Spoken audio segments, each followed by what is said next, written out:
Can that apply to these neutral site? Yeah, I mean, absolutely. I mean, I think that, regardless of where we've played, we've been a consistent football team. We've been consistent at home too. We've had one loss in a couple of years, 2 or 3 years here. So we've been a very consistent team regardless of where we've played.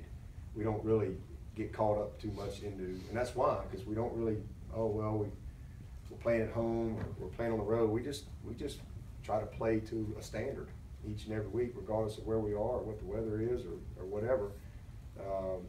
But it's a championship environment. I know the ACC will do a great job. I know there's been a lot of logistical things and dynamics that have had to change, but we'll be ready to play, and so will Virginia Tech.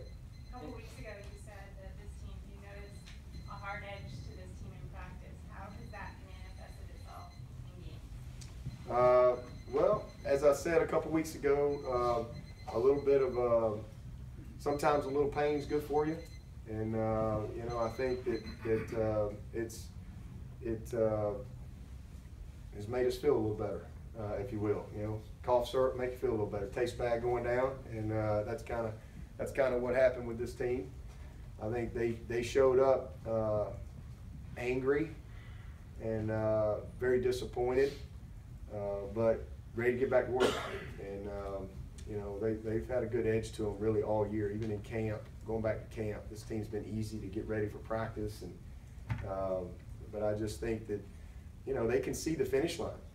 They can see the finish line, and these I think anytime you're finishing a class or you're finishing a season of sorts of whatever, it's exciting.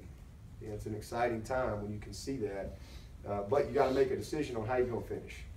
And I love the edge to this football team. They want to finish strong. We want to accelerate through and beyond the line.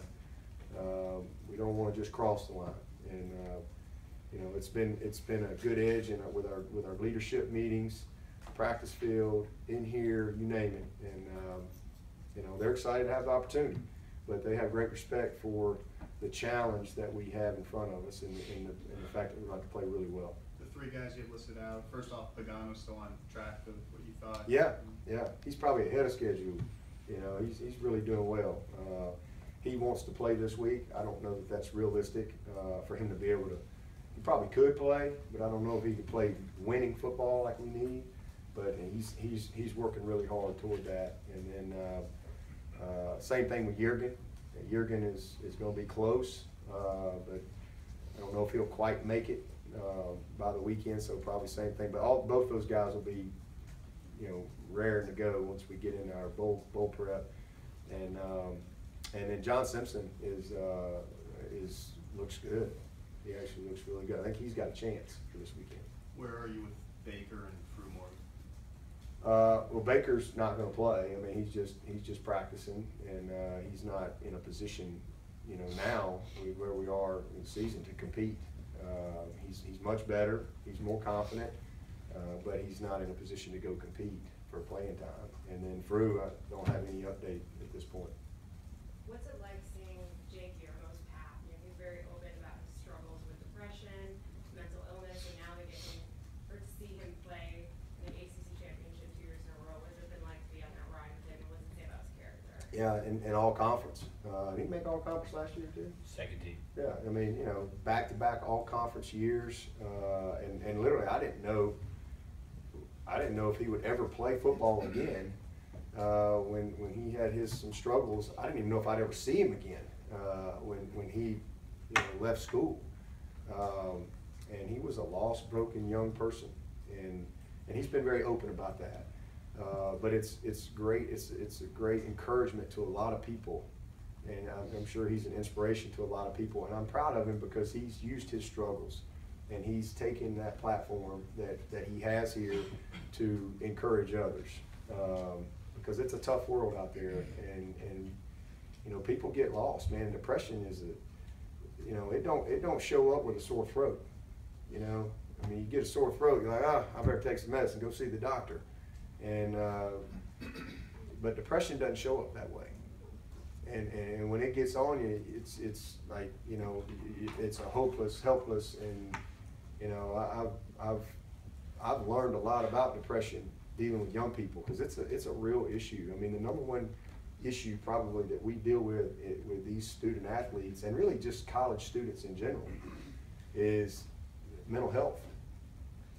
Seriously, mental health. There's so much on these young people, the world that they live in now, the external pressures, all this stuff. It's tough. And then there's a lot of challenges out there, whether it's societal, relationships, expectations. I mean, it's the same for these athletes as it is for, you know, the kid showing up over here that's never made a C before.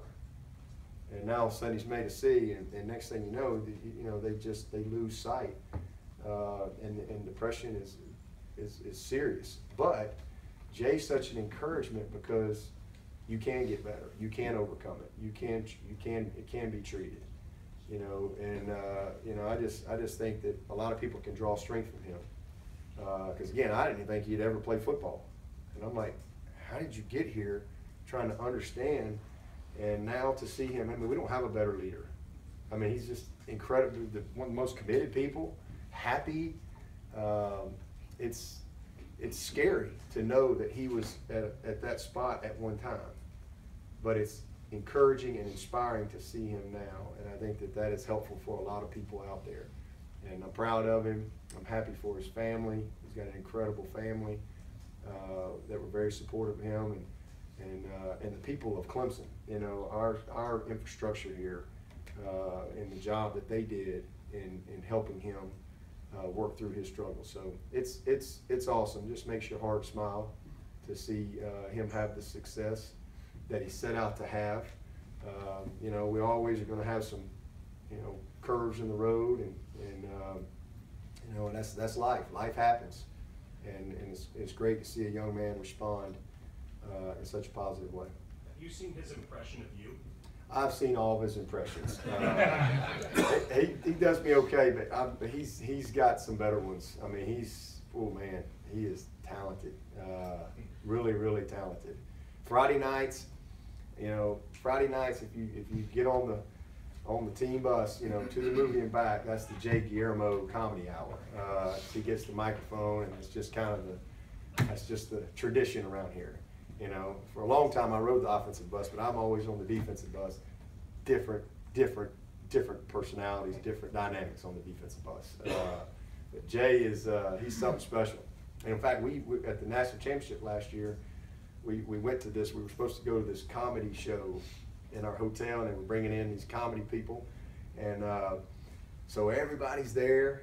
And it's like, okay, well, like they're late or something, and we were kind of getting anxious. Everybody's, you know, getting anxious and ready to move on here. And so Jay gets up, takes the stage, and he put on the most unbelievable comedy routine you've ever seen. It was, everybody's just in the floor, and it was kind of a letdown when the real comedian showed up. I mean, I'm serious.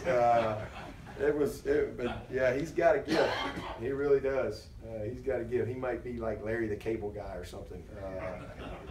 Isn't it Larry the Cable Guy? Yeah, he'll be like Larry the Cable Guy one day. You know, he's a unique personality.